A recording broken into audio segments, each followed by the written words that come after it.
Dear students, स्वागत है आप सभी लोगों का। और आज की ये जो हमारी वीडियो है बहुत ही रिवोल्यूशनरी वीडियो है। और आज की वीडियो में हम डिस्कस करने वाले हैं कि जो हमारे फ्रीडम फाइटर्स हुए, जो हमारे रिवोल्यूशनरी लीडर्स हुए, उन्होंने जो स्लोगन्स दिया, जो कोट्स दिया, जो सॉन्ग दिया, उसको वन बाय वन करके स्टडी करेंगे। जितना रिवोल्यूशनरी ये टॉपिक है उतना ही ज़्यादा इंपॉर्टेंट भी है, आपके एग्जाम में पूछा जाता है। एक क्वेश्चन मैंने टेलीग्राम पे पोस्ट किया था, ये वाला, who give the slogan of do और डाई, करो या मरो। इसको भी आपने देखा कि कितने सारे लोगों ने गलत किया। इस टाइप के इतने पॉपुलर जो स्लोगन हैं, अगर इसको भी आप गलत करोगे तो एग्जाम में काम कैसे चलेगा। और दूसरा एग्जाम्पल आपको दिखाता हूँ, यहाँ पे भी आप देख पाओगे इसको। हालांकि हमने डिस्कस भी किया था जब प्रीएम्बल डिस्कस कर रहे थे, बट स्टिल जैसे ही कॉन्स्टिट्यूशन का नाम आया, आप डॉक्टर अंबेडकर जी का टिक मार्क लगा के आगे निकल गए। तो इस टाइप की चीज़ें नहीं होना चाहिए। जो बेसिक चीज़ें हैं वो तो आपको आना ही चाहिए अगर आप स्टडी कर रहे हो और आपके एग्जाम के अगर सिलेबस का हिस्सा है, तो इतना भी नहीं करके जाएंगे तो फिर कैसे चलेगा। अगर आप मेरे चैनल पे पहली बार आए हैं तो इसको सब्सक्राइब कर लीजिए, औरों के साथ शेयर करते रहिए। ये मेरा टेलीग्राम चैनल है, इस पर आप मुझे ज्वाइन कर सकते हैं। ये आपका टेलीग्राम ग्रुप है, आपके लिए है, आप इसको भी ज्वाइन कर सकते हैं। बाकी मुझे इंस्टाग्राम, फेसबुक, ट्विटर, इन सारे प्लेटफॉर्म पे फॉलो कर सकते हैं। चलिए अब वीडियो को शुरू करते हैं। Educating today for better tomorrow. सबसे पहले बात करते हैं who give the slogan of Swaraj मेरा जन्मसिद्ध अधिकार है और मैं इसे लेके रहूंगा। मतलब देखो कितने रिवोल्यूशनरी लीडर थे यार, स्टेट्समैन थे, जिन्होंने इस टाइप का स्लोगन दिया कि सुन के ही मतलब ना रोंगटे खड़े हो जाते हैं, लगता है कि मैं भी कूदूंगा आज़ादी में। तो आप सोच के देखो यार, इस टाइम कोई मूवमेंट खड़ा करना कितना डिफिकल्ट है। आप देखो अंग्रेजों के टाइम पे, जहाँ पे वो साम दंड भेद सब चीज़ अपनाते थे, किसी भी तरीके का उनके खिलाफ मूवमेंट ना हो पाए।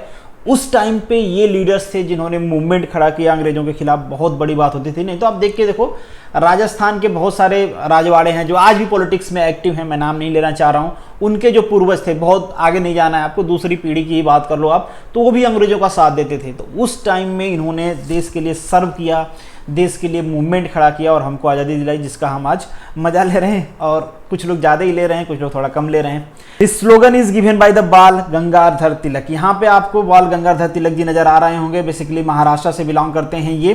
कुछ चीज़ें और इनके बारे में हम डिस्कस करते हैं। एक तो आपको पता चली गया कि इन्होंने स्लोगन दिया था कि स्वराज मेरा जन्मसिद्ध अधिकार है और मैं इसे लेकर रहूंगा। इसके अलावा भी इन्होंने कुछ नारा दिया था, जैसे our nation is like a tree which are the original trunk is the swaraj and the branches are the swadeshi. उन्होंने कहा था भाई, ये हमारा जो देश है ना, ये एक पेड़ के जैसा है और इसकी जो जड़ें हैं वो स्वराज हैं, जो ट्री हैं वो स्वदेशी हैं। इस तरीके से बाकी चीज़ों का बाइकआउट करो। और कुछ और फैक्ट्स आप इनके बारे में जान लीजिए, हालांकि ये इंपॉर्टेंट नहीं है। ये है इनकी डेट ऑफ बर्थ और इस टाइम पे इनकी डेथ हुआ था। जो इंग्लिश थे उनको कहते थे the father of Indian unrest. मतलब ये इतना जुझारू, इतना लड़ाकू टाइप के लीडर थे कि अंग्रेज भी इनसे डरते थे और कहते थे, मतलब वो अपने भाषा में कहते थे, टोंट करते थे कि इनके वजह से इंडिया में अनरेस्ट आता है। महात्मा गांधी जी ने इनको कहा था कि the maker of modern India. इनके बारे में महात्मा गांधी, आपको पता है महात्मा गांधी जी आए थे 1915 में, मतलब अभी उनको पॉपुलरिटी मिलना स्टार्ट हुई थी। हालांकि तब तक एक दो उनका आंदोलन हो चुका था तो पॉपुलरिटी उनको मिल गई थी। वो इनको कहते थे the maker of modern India. और उस टाइम ये सबसे स्ट्रॉन्गेस्ट एडवोकेट थे। एडवोकेट मतलब ये कहते थे, डिमांड करते थे कि हमारे पास होना चाहिए स्वराज। अगर हम हैं तो हमारे ऊपर केवल हम ही रूल करेंगे, तुम हमारे ऊपर रूल नहीं कर सकते। ये बहुत इंपॉर्टेंट पॉइंट है, बहुत बार पूछा जाता है आपसे एग्जाम में कि इन्होंने कौन कौन से न्यूज़पेपर फाउंड किए थे, या कभी कभी ये पूछा जाता है कि ये जो न्यूज़पेपर है इसको फाउंड किसने किया था। तो दो बेसिकली न्यूज़पेपर इन्होंने फाउंड किया था। एक था केसरी, ये मराठी लैंग्वेज में था, दूसरा था मराठा, इंग्लिश में था ये। तो ये दोनों आप नाम याद रखना। बेसिकली यहाँ पे ये क्रिटिसाइज करते थे, they using their pen to criticise the colonial states. और बहुत बार आपसे ये क्वेश्चन भी पूछ लेता है कि what do you mean by the Lal Bal and पाल। तो बेसिकली ये हमारे 3 फ्रीडम फाइटर हैं, उनके नाम पे ये लाल बाल पाल फेमस हो गया था। तो पहला है लाला लाजपत राय जी, बाल गंगाधर तिलक एंड बिपिन चंद्र पाल। तो इन तीनों लोगों को मिला के एक साथ ज्वाइंट करके कहा जाता था लाल बाल एंड पाल। और जो नेक्स्ट आपका क्वेश्चन है, who coined the slogan Delhi Chalo. हालांकि ये जो स्लोगन है बहुत ज़्यादा फेमस नहीं है, बट इस स्लोगन को जिन्होंने दिया है वो बहुत फेमस पर्सनालिटी थे और उनको केवल देश में नहीं कॉन्टिनेंट में जाना जाता था। सुभाष चंद्र बोस जी, नाम तो आप लोगों ने सुना होगा। आज़ाद हिंद फौज की स्थापना किया था इन्होंने बहुत सारे ऐसे स्लोगन दिए ना जो सुन के आपके रोंगटे खड़े हो जाएंगे। आप कहोगे कि ले लो, मुझे भी लड़ना है, मार डालो मुझे, मगर मैं लड़ूंगा। जय हिंद इनका एक फेमस स्लोगन है, give me the blood and I give you the freedom. ये बहुत ही फेमस स्लोगन इनका, तुम मुझे खून दो मैं तुम्हें आज़ादी दूंगा। ये देखो इनकी स्लोगन देखो और इसको फील करने की आप कोशिश करो। Freedom is not given, it is taken. Freedom दी नहीं जाती है भाई, फ्रीडम ली जाती है, फ्रीडम हासिल की जाती है। अगर तुमको स्वतंत्रता चाहिए तो वो तुम्ही को हासिल करना पड़ेगा, किसी से तुम मांग नहीं सकते कि मुझे स्वतंत्र कर दो। नेक्स्ट स्लोगन देखो आप इनका, it is our duty to pay our liberty with our own blood, the freedom that we shall win through our sacrifice and exertion we shall be able to preserve with own strength. इन्होंने कहा भैया कि अगर ये हम सभी की duty है कि हम अपने आज़ादी को अपना ब्लड दें, अगर आपको आज़ादी आपके सेक्रीफाइसेस से मिलती है तभी आप उसको प्रोटेक्ट कर सकते हो। मांगी हुई आज़ादी, उनकी फीलिंग बता रहा हूँ, या ये जो कोट है उसको फील कर सकते हो आप कि मांगी हुई आज़ादी बहुत दिनों तक नहीं रह सकती है जब तक तुम उसको हासिल ना कर पाओ। जब तक हासिल नहीं करोगे, जब तक तुम्हारे अंदर वो दम नहीं हासिल करने की, तुम्हारी आज़ादी फिर से छीन ली जाएगी। अगर किसी से भीख मांग दो, भैया मुझे आज़ाद कर दो, मुझे आज़ाद कर दो, परिंदा रो रहा है, तुमने 2 मिनट के लिए पिंजरे से निकाल दिया, फिर वापस पकड़ के पिंजरे में डाल दिया, वही परिंदे की जगह पे शेर है, लायन एक बार पिंजरे से गया तो गया भाई, तुम पास नहीं जाओगे उसके। और उन्होंने कहा कि मतलब आदमी मर सकता है भाई, उसकी आइडिया कभी नहीं मर सकती। और वो सोल्जर, नेक्स्ट उन्होंने कहा कि वो सोल्जर जो अपने नेशन के लिए फेथफुल है, अपनी जान देने के लिए तैयार है हर वक्त, वो कभी नहीं मरता है, वो अजेय है। यहाँ पे कुछ पॉइंट्स हैं, उनके डेट ऑफ बर्थ और उनका जो डेथ हुआ था, तो ये 1897 में पैदा हुए थे, उनका 1945 में डेथ हो गई। इसके बाद कुछ और चीज़ें आपको जानना चाहिए, जैसे हमने पहले ही डिस्कस किया कि उन्होंने इंडियन नेशनल आर्मी बनाई, मतलब आज़ाद हिंद फौज बनाया। मैंने आपको पहले बताया कि वो जापान चले गए जर्मनी के साथ मिलके, उस समय जो वर्ल्ड वार का सिनेरियो बना हुआ था, तो उसका एडवांटेज लेते हुए उन्होंने अंग्रेज़ों के खिलाफ फौज बनाने की कोशिश की, हालांकि फौज बनी भी। उनके नाम से बहुत सारे क्वाइंस लॉन्च किए गए हैं, बट ये अभी रिसेंटली लॉन्च हुआ है, तो इसको आप ध्यान रख लेना कि उनके नाम पे 125 रुपीज़ का क्वाइन अभी जो उनकी बर्थडे एनिवर्सरी थी 125th, उसके ऊपर लॉन्च किया गया है। ये जो क्वाइन है बेसिकली 4 मेटल्स का मिलके बना हुआ है। यहाँ पे कुछ परसेंटेज दिया गया है, तो percentage is not important, but ये याद रखना आप कि 4 मेटल का है। ये सिल्वर है, इसमें तांबा है, निकिल है और जिंक है। ये 4 मेटल हैं, इन 4 मेटल्स का मिलके ये बना हुआ है। नेक्स्ट जो आपका क्वेश्चन है, who give the slogan do और डाई, करो या मरो, ये वाला स्लोगन, यही वाला क्वेश्चन मैंने आपसे पूछा भी था, तो आप सभी को पता ही होगा। महात्मा गांधी जी ने दिया था ये नारा कि करो या मरो। अब तुम्हारे पास कोई ऑप्शन नहीं है, या तो आज़ादी ले लो या तो फिर मर जाओ। क्या चल रहा था? क्वाइट इंडिया मूवमेंट चल रहा था, भारत छोड़ो वाला आंदोलन चल रहा था, उसी के स्पीच में इन्होंने ये दिया था। और बहुत सारे इन्होंने स्लोगन्स दिए थे। एक स्लोगन है कि हम घुटने टेक के रोटियां मांगे किंतु पत्थर मिले। बेसिकली जब डांडिया मार्च उन्होंने स्टार्ट किया था, नमक के कानून का नाम आप लोगों ने सुना होगा, उसके अपोज में उस टाइम पे इन्होंने कहा था। इन्होंने एक स्लोगन ये भी दिया था, बेसिकली कोट्स है कि you can chain me, you can torture me, you can ever destroy this body but you will never imprison my mind. उन्होंने कहा भाई मुझे बांध सकते हो, चैन कर सकते हो, तुम मुझे टॉर्चर कर सकते हो, तुम मेरी बॉडी को डिस्ट्रॉय कर सकते हो, बट तुम मेरे मन को, मेरे दिमाग को कभी कैद नहीं कर सकते हो। आज़ाद परिंदा है, आज़ाद ही रहेगा। जो हमारी फ्रीडम की आवाज़ है उसको तुम दबा नहीं सकते। Freedom is never dear at any price. अगर तुम जिंदा रहना चाहते हो तो एटलीस्ट तुमको इतना तो पे करना बनता है। Civil disobedience become a scared duty. ये पवित्र ड्यूटी हो जाती है कि तुम सरकार के साथ, शासन के साथ कोऑपरेट ना करो जब वो लॉलेस और करप्ट हो जाता है। जब शासन को शासन में बदल जाता है तो ये तुम्हारा परम धर्म है कि तुम उसके खिलाफ बगावत करो, खड़े हो जाओ। कुछ और चीज़ें आपको जानना चाहिए गांधी जी के बारे में। यहाँ पे बहुत सारे उनके मूवमेंट्स हैं, आपको पता रहना चाहिए। चंपारण का सत्याग्रह इन्होंने बेसिकली एग्रीकल्चर टैक्स के लिए किया था। खेड़ा सत्याग्रह ये भी एग्रीकल्चर टैक्स के लिए था। खिलाफत आंदोलन हालांकि जो अली ब्रदर्स थे उन्होंने किया था, बट इसमें एडवाइस गांधी जी ने ही किया था। नॉन कोऑपरेशन आंदोलन स्टार्ट किया था उन्होंने, असहयोग आंदोलन जलियांवाला जो बाग मैसकर हुआ था उसके बाद, बट ये उन्होंने वापस भी ले लिया था। क्योंकि यहाँ पे चौरी चौरा एक्सीडेंट हो गया। जो कुछ लोग नॉन कोऑपरेशन मूवमेंट में इन्वॉल्व थे वो गोरखपुर में बेसिकली एक पुलिस छावनी में, थाने में आग लगा दिए, जहाँ पे 20-22 पुलिसकर्मी जल के मर गए। तो इन्होंने वापस लिया। इससे बहुत ज़्यादा नाराज हुए चंद्रशेखर आज़ाद जी और उन्होंने उसी टाइम पे जाके HRA ज्वाइन कर लिया। HRA के बारे में हम आगे डिस्कस करेंगे जब आगे क्वेश्चंस आएंगे। That is the Hindustan Republican association, जो बेसिकली राम प्रसाद बिस्मिल जी ने फाउंड किया था। सरदार चंद्रशेखर आज़ाद पार्ट बन गए इसके, फिर शहीद आजम भगत सिंह, सुखदेव, इस तरीके से जो रेवोल्यूशनरी लीडर थे जो कि ये भरोसा रखते थे कि तुम अगर नहीं जाओगे हमारे देश से तो हम तुमको मार के भगाएंगे। तो उस मूवमेंट को इन्होंने ज्वाइन कर लिया था इससे नाराज होकर।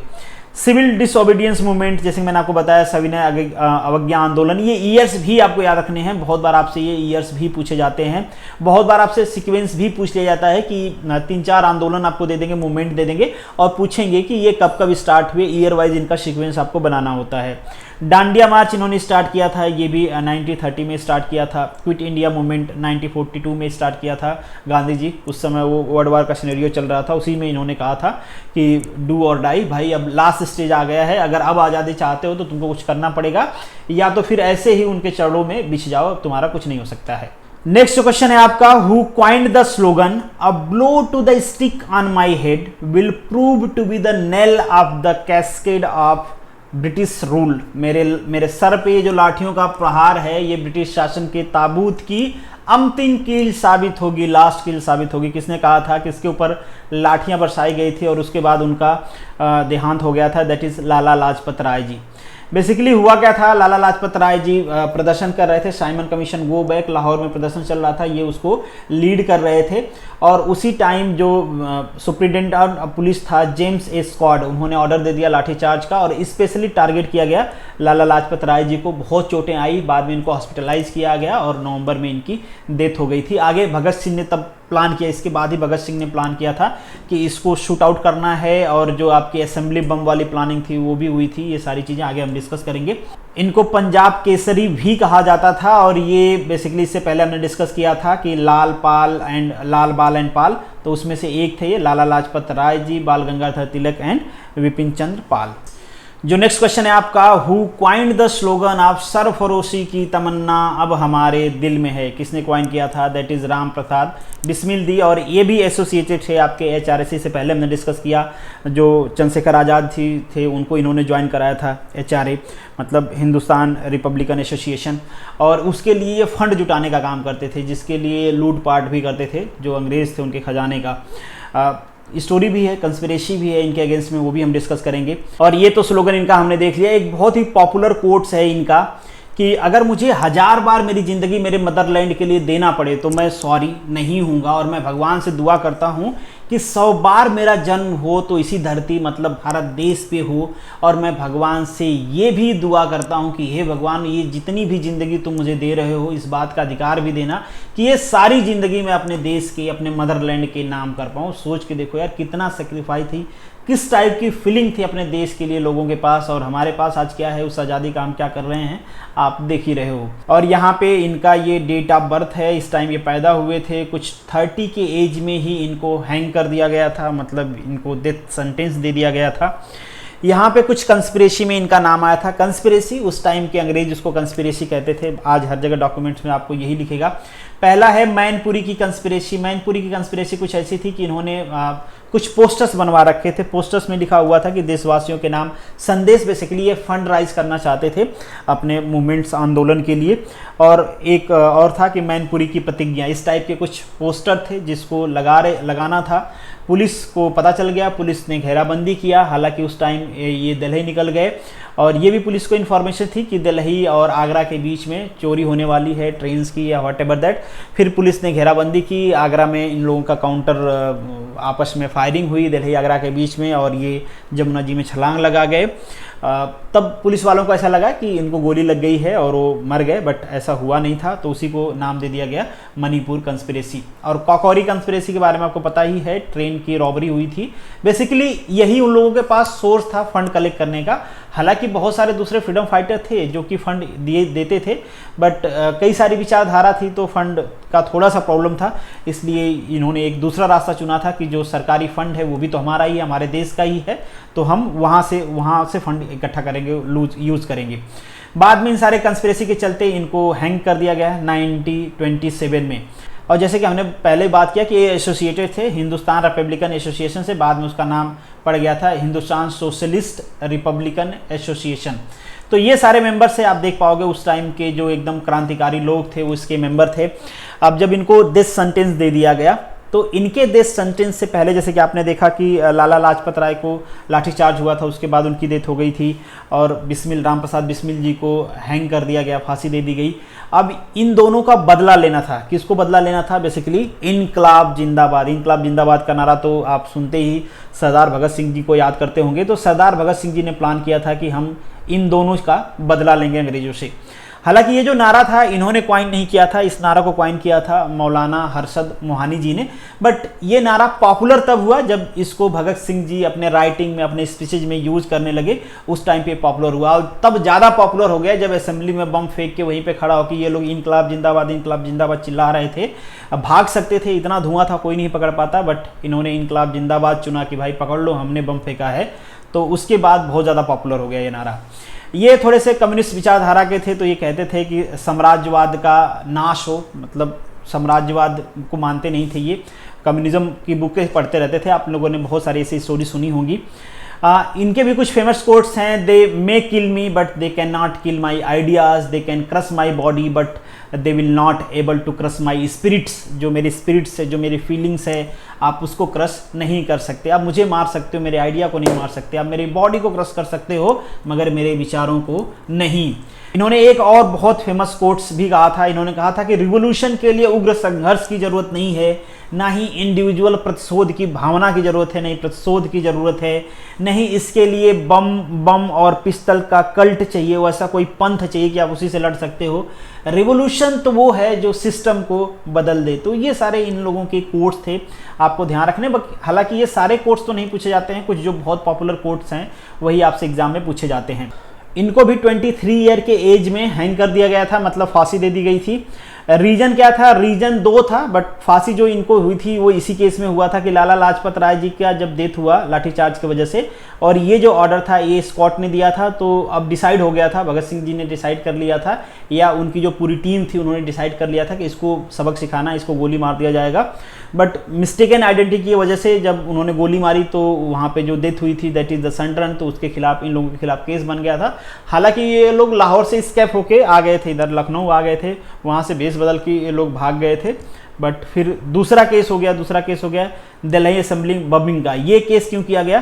क्योंकि इससे पहले आपको पता है कि हैंग कर दिया गया था बिस्मिल जी को, राम प्रसाद बिस्मिल जी को। तो उसका बदला लेने के लिए इन्होंने क्या डिसाइड किया कि अब हम जो दिल्ली असेंबली है उसमें बम फेंकेंगे। तो यहाँ पे ये 2 लोग पहुँच गए बम फेंकने के लिए। एक तो ये थे ही, दूसरे थे बटुकेश्वर दत्त जी। इन दोनों लोगों ने बम फेंका। हालांकि वहाँ पे किसी की डेथ हुई नहीं, कुछ लोग घायल हुए थे। ये लोग भाग सकते थे, काफ़ी धुआं था पहले मैंने आपको बताया, बट इन्होंने वहाँ पे इनकलाब जिंदाबाद के नारे लगाते रहे। बाद में इन्होंने अरेस्ट हुआ, एग्जीक्यूशन हुआ इन लोगों का। और ये जो केस थी, इस केस में तो इन लोगों को इम्प्रिजनमेंट सुनाया गया था। हालांकि इस टाइम पे एक इंटरेस्टिंग ये भी घटना है कि जब भगत सिंह जी से पूछा गया कि आप वकील रखना चाहोगे, तो उन्होंने कहा कि नहीं, मैं खुद ही अपने आप को डिफेंड करूंगा। और जो बटुकेश्वर दत्त जी थे, इनके तरफ से असफ अली वकील प्रेजेंट हुए थे।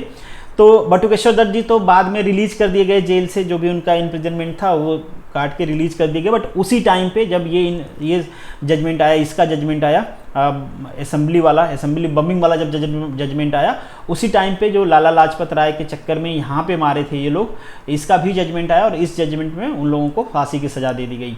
तो उस टाइम पे भगत सिंह, राजगुरु, सुखदेव, इन लोगों को फांसी की सज़ा दी गई थी बेसिकली।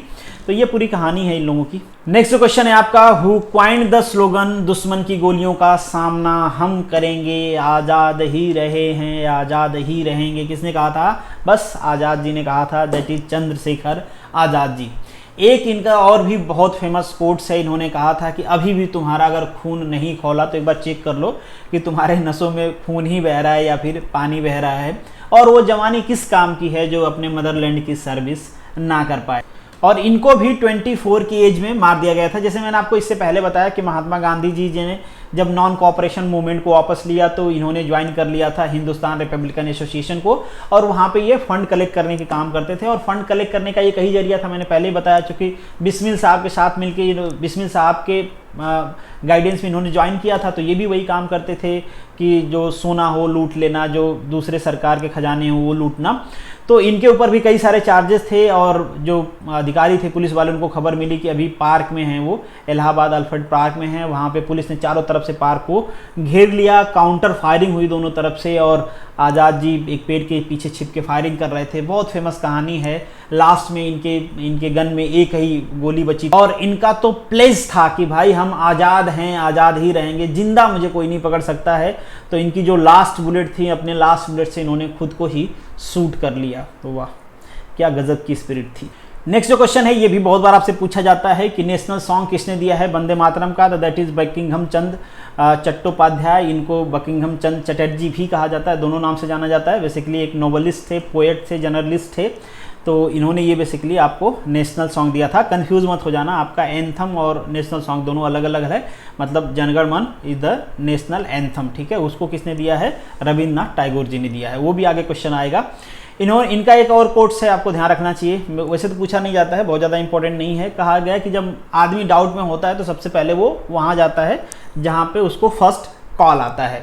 नेक्स्ट क्वेश्चन है आपका, हु क्वाइन द स्लोगन आराम हराम है, कास्ट ऑफ योर लेजीनेस। किसने कहा था? जवाहरलाल नेहरू जी ने। हालांकि इसमें थोड़ा सा कॉन्फ्लिक्ट है, कई सारे जगह आपको मिलेगा कि एग्जैक्टली नहीं पता किसने कहा था, बट बहुत सारे जगह आपको ये मेंशन मिल जाएगा कि जवाहरलाल नेहरू जी ने ही कहा था। इन्होंने और भी कुछ नारा दिए थे, जैसे who lives if India die, कौन जी सकता है अगर देश मर रहा है। पूर्ण स्वराज के बारे में भी कहा जाता है।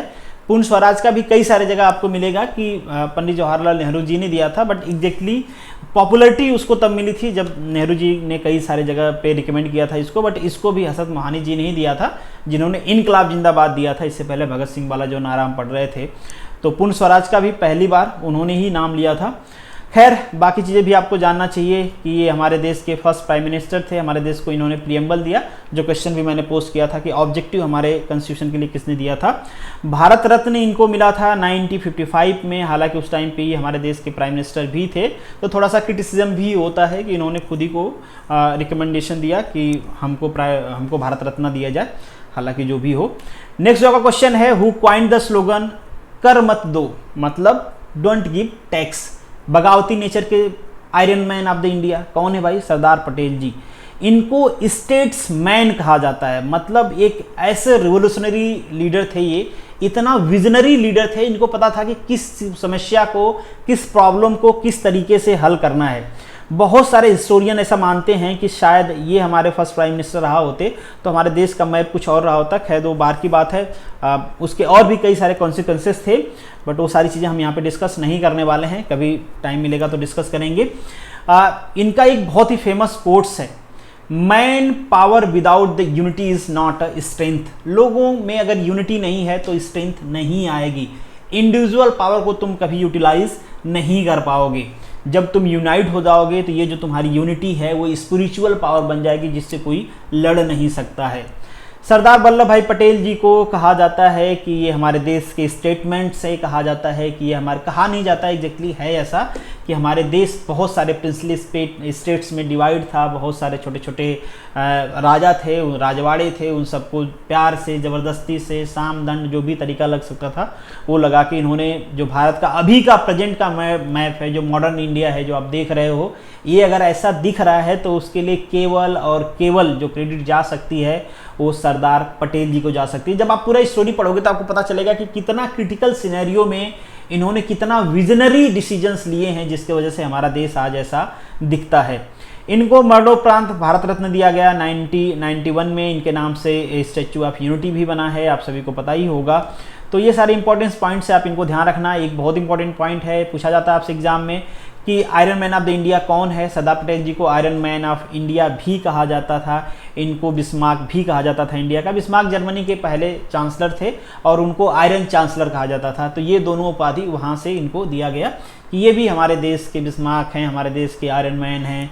तो ये सारी चीज़ें आपको ध्यान रखना। आयरन मैन वाला क्वेश्चन कई बार पूछा गया आपके एग्जाम में। नेक्स्ट जो है आपका, who give the slogan of विजयी विश्व तिरंगा प्यारा। तो इसको दिया था श्यामलाल गुप्ता जी ने, और ये हिंदी फीचर फिल्म में फीचर्ड भी हुआ था, इसको गाया था सरोजनी नायडू जी ने, नाम सभी को पता ही होगा। आज़ादी की राह पर एक मूवी थी, उसमें भी इसको यूज़ किया गया था। नेक्स्ट जो क्वेश्चन है, who give the national anthem, Jana Gana Mana Adhinayaka जय हो, ये पहले मैंने आपको बताया रविन्द्रनाथ टैगोर जी ने दिया था इसको। बेसिकली बंगाली में लिखा था, बाद में जो हमारी कॉन्स्टिट्यूएंट असेंबली थी उसको अडॉप्ट कर लिया गया था 1950 में as the national anthem. Next जो आपका क्वेश्चन है, हु गिव द स्लोगन सारे जहां से अच्छा हिंदुस्तान हमारा है, मोहम्मद इकबाल साहब ने कहा था। इसको तराने हिंद भी कहा जाता था स्टार्टिंग में। सबसे पहले ये इसको पब्लिश किया गया था, एक जर्नल थी इतिहाद में, ये 16 अगस्त 1904 को पब्लिश किया गया था। नेक्स्ट जो आपका क्वेश्चन है, हु गिव द स्लोगन सत्यमेव जयते ट्रुथ एलोन विल विन, सत्य की हमेशा जीत होती है, किसने कहा था? पंडित मदन मोहन मालवीय जी। मालवीय जी को इसलिए भी जाना जाता है कि वो 3 टाइम प्रेसिडेंट थे इंडियन नेशनल कांग्रेस को। इन्होंने अखिल भारतीय हिंदू महासभा बनाया, इन्होंने BHU को फाउंड किया, बनारस हिंदू यूनिवर्सिटी का नाम आपको पता ही होगा। 2014 में इतना लेट इनको भारत रत्न दिया गया। नेक्स्ट जो क्वेश्चन है आपका, हु गिव द स्लोगन जय जवान जय किसान, किसने दिया था? दैट इज लाल बहादुर शास्त्री जी ने। देना था इसलिए क्योंकि उस समय पे लड़ाई चल रही थी पाकिस्तान से, हमारे यहाँ कुछ खाने के लिए नहीं था, तो लाल बहादुर शास्त्री जी ने कहा कि ठीक है बॉर्डर पे तो हमारे सैनिक लड़ रहे हैं, बट हमें किसान को मतलब जो फूड ग्रेन्स है उसके प्रोडक्शन के लिए हमें भी युद्ध स्तर पे लड़ना चाहिए। और उन्होंने कई सारे स्लोगन्स और दिए थे। उन्होंने ये कहा था कि जो फ्रीडम की प्रिजर्वेशन है इसको बचाए रखना, फ्रीडम को बचाए रखना केवल सोल्जर्स का काम नहीं है भाई, आपका कंट्रीब्यूशन कहाँ गया, आपको भी कंट्रीब्यूट करना पड़ेगा। इन्होंने ये भी कहा था कि जो लड़ाई है ना, जो ट्रू डेमोक्रेसी है, जो पूर्ण स्वराज है, वो कभी आपको वायलेंस से नहीं मिलेगा। इसीलिए इनको कहा जाता था मैन ऑफ पीस। और इसी का फ़ायदा उठा के, मतलब पाकिस्तान को ऐसा लगता था कि ये आदमी क्या लड़ेगा लड़ाई, तो इसी का फ़ायदा उठा के उन्होंने अटैक भी किया था। खैर वो हार भी गए थे लड़ाई। इन्होंने एक और बहुत ही पॉपुलर कोट्स दिया था। इन्होंने कहा था कि हम उसी करेज, उसी डिटर्मिनेशन से पीस के लिए लड़ेंगे जिस डिटर्मिनेशन, जिस करेज से हमने अग्रेशन के खिलाफ लड़ाई लड़ी थी। इनको भी भारत रत्न दिया गया था 1966 में मरणोपरांत। और ये जो स्लोगन है इनका जय जवान जय किसान, इसी में एक लाइन अटल बिहारी वाजपेयी जी ने ऐड किया था कि जय जवान जय किसान जय विज्ञान, तो उन्होंने परमाणु परीक्षण भी करवाया था। नेक्स्ट जो क्वेश्चन है आपका, हु क्वाइंड द स्लोगन संपूर्ण क्रांति टोटल रिवॉल्यूशन, ये बेसिकली था जयप्रकाश नारायण जी का। ये भी एक फ्रीडम फाइटर थे और इंदिरा गांधी जी की सरकार थी, इमरजेंसी लगने वाली थी, उससे पहले बिहार में कॉन्फ्लिक्ट हुआ था गवर्नमेंट के खिलाफ। वहाँ पे भी बिहार मूवमेंट स्टार्ट हुआ था, वहाँ पे भी कांग्रेस की ही सरकार थी, उसको दबाया गया जब ज़बरदस्ती फोर्सली। उस टाइम पे जो जयप्रकाश नारायण जी थे उन्होंने नारा दिया था कि अब हमको चाहिए संपूर्ण क्रांति, मतलब सेंटर के खिलाफ भी बगावत। तो इनको जेल में डाल दिया गया था और इनको शॉर्ट में JP या फिर लोक नायक कहा जाता था। इनको भी भारत रत्न दिया गया था 1999 में। तो this is the end of this video. Thank you so much for watching this. मिलेंगे नेक्स्ट वीडियो में, तब तक के लिए all the best, good luck.